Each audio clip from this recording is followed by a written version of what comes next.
Okay, review lecture number 2. I'll be a lot quicker on this one. This will be on political parties, and then we'll move into campaigns and nomination process. So as we discussed before, and I'll just point out a few quick things as we go through them. A political party needs to actually be electing someone to office. That makes the difference between a faction or an interest group and a political party. And also, as we discussed before, political parties have a lot more influence over in Europe than they do in the United States. People are much more loyal to them.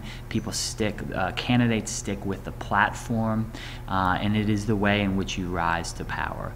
Within the United States, we have a two-party system. The two-party system is protected by tradition, ballot access, and the winner-take-all system, as you guys should be very familiar with. But over the past really 60 years, we've seen a huge decline in the amount of people who have considered themselves part of parties.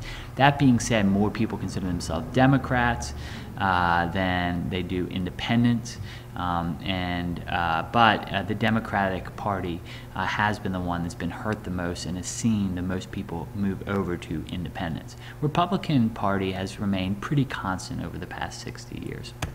Okay, what are the roles of parties? Well, there's multiple different roles, right? There are different people who consider themselves part of the party. That may be you and me, and maybe someone who's within government, or maybe the people who are kind of leading, creating the platform. Parties in general are trying to recruit people, nominate candidates, raise money for them, educate voters to try to get people to vote for them. They're organizing activity within government, trying to get laws passed, and they're constantly providing a foil to their opposition. And as we discussed before, they reduce conflict in society in large part because they limit extreme views. They moderate public opinion, as I discussed before. Okay, so there are 4 major periods in political party development. The first, obviously, goes all the way back to the founding, and that leads up to 1824. Really, 1828 election is one of these big changes or shifts. And we see Republicans versus Federalists, and the big issue there is strict versus loose constructionism. Then we move on to the sectionalism era, and the Democrats versus the Whigs. Jackson is really one of the leaders. Henry Clay is the leader of the Whig Party. But the biggest thing, and we call this Jacksonian democracy, is more people begin to access political parties, as well as more people began to have a role in the nomination of the president through the convention process. Then we see the Republican era, which with the rise of the Republican and domination of Republicans following the Civil War, waving the bloody shirt. That means basically telling people that they should vote for them because the Democrats were the ones who started the war and killed all these people. But the realigning election was the 1896 election, where you saw a lot of people who were considered Democrats before starting to leave and shifting over to the Republican Party. But then this all changes, and we see shifts back, especially of the urban working class, in the 1928 election, and then that leads to a new era, the New Deal coalition under FDR, which you guys should be familiar with. African Americans, labor unions, Catholic Jews, Southerners, poor. This is the founding of modern liberalism, or American liberalism, and modern democratic ideas. Okay, extremely important to note that 1928, starting in 1928 to 1932, was the changing of who the Democrats were, and they remain fairly consistent today, a big tent party, and we started to see shifts of particular groups as well to them. From 1968 to present, there hasn't been a party realignment or a major party realignment, which is important to know. Really, it's been a de-alignment. People have been leaving the Democratic Party in particular, and there have been people who've shifted over, and most southern states have begun to shift over to the Republican Party, but there's no one election we can point to that. Okay, when we look at just a breakdown real quick of single party control, there are more states, and you start to see this, the Republicans have started to, with their state House, state Senate, and governor, be more dominated by Republicans, the South has. But there's still a lot of states that are not controlled by one particular party. And then if we look at the United States Senate, and you can also add in Maine now in the most recent election, you notice that a lot of states are split throughout the country in terms of having one Republican and one Democratic senator. Now, the idea of a divided unified government has actually changed. But in the past 10 years, the Republicans in particular have become stronger and much more unified, and the South has become more and more solid Republican state House, Republican state Senate, and Republican governors, as well as Republican senators. And it's not the case in all southern states. It's become more and more, especially over the past 10 years. So there has been a rise in partisanship within the states. So this has led to a much more divided country. And when we just look at the two parties, I think I've talked about this before, but the Democrats are a big tent party. The Republicans tend to have a more streamlined set of views, and they both have advantages and disadvantages when we think about this. Although there have been recent cracks in the armor for the Republicans with the Tea Party, as well as there has been a unification of the Democrats behind President Obama and things like the stimulus bill and the Affordable Care Act. Well, why won't third parties do well in this country? In part, the two-party system has prevented them from doing well. And the winner-take-all system in particular has had a huge role. And it's also difficult because there are very few incumbents within government who are independents.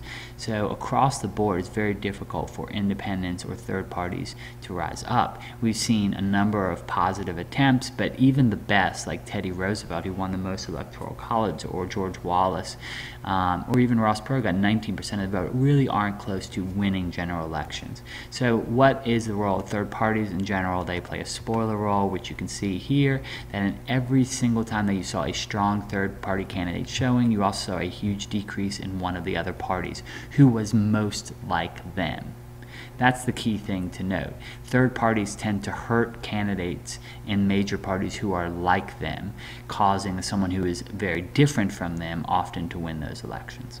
Okay, so let's look at nominations, the election process, and we'll go through this fairly quickly, like I said before. So remember, presidential and congressional campaigns are very different, and there's a number of reasons for this. There's more voter participation in presidential elections, and presidential races are much more closer, and we see this is just a chart showing you voter participation in midterm elections. These are your midterm elections right here versus your presidential elections, which is obviously much higher.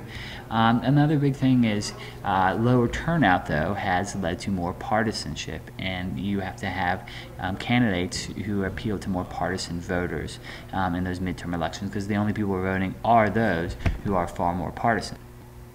But a really interesting thing is that congressmen have a much higher individual approval rating than the overall congressional approval rating. They're able to separate themselves from the mess in Washington and win at a very high rate. These are the re-election rates for the House on the top and for the Senate on the bottom. I mean, House members win at a re-election rate of almost 90% on a regular basis. So let's get back to talking about the president real quick. Okay, so if you want to run for president, you got to get your name mentioned. You got to be involved, do a book signing.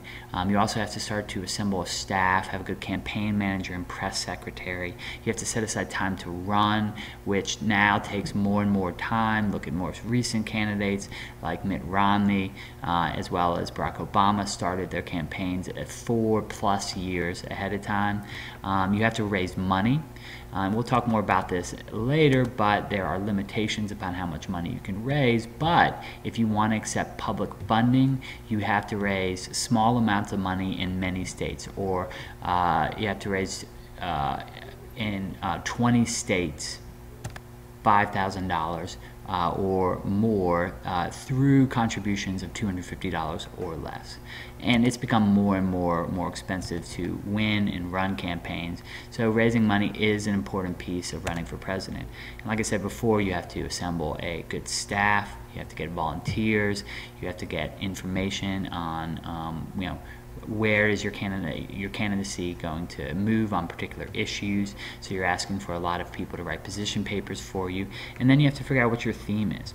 Okay, so the primary process. All right, so the three types of primaries: closed, open, and blanket. You should understand what those are, but basically this is the way in which we choose candidates or nominees for presidency. Ever since the Progressive era in the early 1900s, we've gone to primary system. Previous to that, it was conventions that really mattered. The blanket primary is used by Alaska and Washington, and actually, I think California most recently moved to a blanket primary as well. Get excited about that. Well, within the primary process, there's so much time that's now spent on the early primaries and early caucuses. Because they start right at the beginning of an election year, candidates have to spend tons of time, money, and going around and meeting people, shaking hands, kissing babies in places like New Hampshire and Iowa and South Carolina. But when you think about it, Iowa and New Hampshire are not diverse states. They don't really represent the entire United States of America. They might be considered swing states simply because of the amount of time they get of both candidates, but they really don't represent normal America. Iowa has a electorate that is, I think, 90+% white, and same thing with New Hampshire. It's very different than what the rest of the country looks like, and there's competition now amongst all the states to try to move up the primaries so they can get more money and more attention paid to. Okay, so primaries is basically you go in and you vote, whether it's open, closed, or blanket, but then there's also caucuses. This is where you actually gather in a room, you let your voice be heard publicly, you choose a particular side that you want to go with, and it leads to more partisan people coming, it leads to less people coming to vote, but it is a very interesting democratic process. It doesn't happen in many states. Okay, when we think about the nomination process, it's also important to note the superdelegate. Sorry, I had to make a quick change there, but the Democratic Party, this is really where superdelegates play a huge role because they make up about 19% of the vote, and these are just party members who get automatic votes and they don't have to follow their state, and they, in the way the state voted, they can choose who they want. So it allows kind of the elite party members to have a bigger role in the process, and therefore choose more streamlined candidates with the Democratic views. And in 2008, this is where we saw Clinton leading very early in the primary process, in a large part because of her superdelegate support. Okay, so that's the presidential process. You have to get nominated, then you have to go to a convention, which is now more of a show than it is anything else, just getting the party excited. Yes, they choose platforms now, but by the time the convention comes, both the Democratic and Republican primaries are usually already decided. Okay, when we think about congressional elections, though, they're decided usually with who wins the primary. Because of the incumbency advantage, and because of the gerrymandering, we see that these districts are often very partisan districts, and thus it's much easier to win these elections. And so it's in the primaries that you're going to see the real competition. That being said, more and more money is being spent in House elections as well as in Senate elections, although House elections are much cheaper to run. Even though there's 435 elections going on, like I said before, once you win your primary, most people are able to move on and win the general election, and there's usually a 90% re-election rate.